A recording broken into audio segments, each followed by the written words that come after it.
J'ai réalisé à quel point il y avait une méconnaissance par rapport au deuil et aux pertes vécues par les enfants.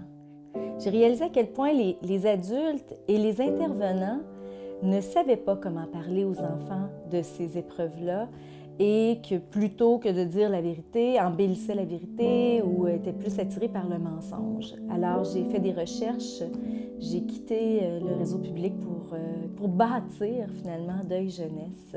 Le siège social, la Maison Deuil Jeunesse, c'est quelque chose de très spécial, c'est que les pièces rendent hommage à une personne décédée, un enfant ou un adulte. Alors les familles ont fait des levées de fonds pour pouvoir acheter une pièce de la maison. Alors, on a plusieurs pièces différentes pour des enfants qui sont décédés ou pour des parents qui sont décédés.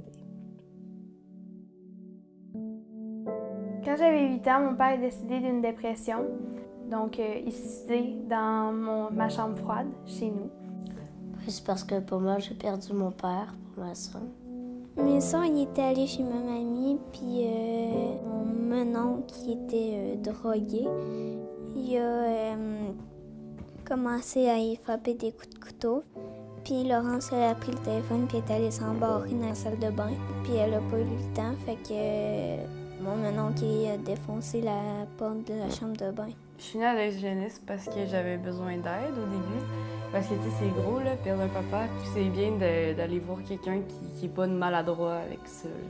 C'est vraiment une aide extérieure. C'est quelqu'un qui est pas engagé. C'est pas une amie, c'est pas la famille. C'est vraiment, on vient ici, on sait qu'on peut tout dire. Puis, tu sais, il va y avoir quelqu'un qui va nous aider à mettre ça en perspective puis à comprendre pourquoi je me sens comme ça. Au moment où on a appris le décès, j'avais un ami qui connaît très bien José Masson. Et il m'a dit, Joanie, elle attend ton appel. On ne se prépare pas au deuil. On ne pense pas que nos enfants peuvent perdre l'autre parent. C'est quelque chose qui ne fait pas partie de notre culture, puis c'est pas normal. On parle un peu de ce qui se passait, puis tout ça. Ben, ça m'aide à sortir le négatif, mais garder le positif, pas mal. Ben j'ai comme compris, puis parfois j'avais comme l'impression d'être moins impuissante un peu.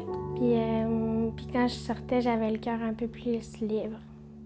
Avant, on se sent perdu, désemparé, on ne sait pas trop comment on doit agir, qu'est-ce qu'on doit faire.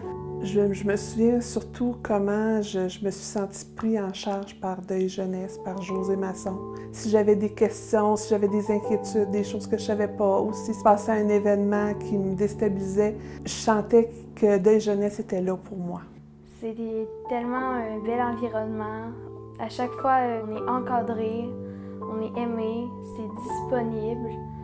Mais je pense que comment ça m'aide, c'est beaucoup justement dans l'idée des fois de valider certaines décisions, des fois, même comment on agit avec les croyances des enfants. Tu peux être en colère, tu as le droit d'être en colère. C'est comme si les outils qu'on nous donne aux parents, c'est comme des ailes qui font en sorte que nos jeunes ils vont être capables de vivre leur deuil. Puis quand tu le vis, bien ça passe.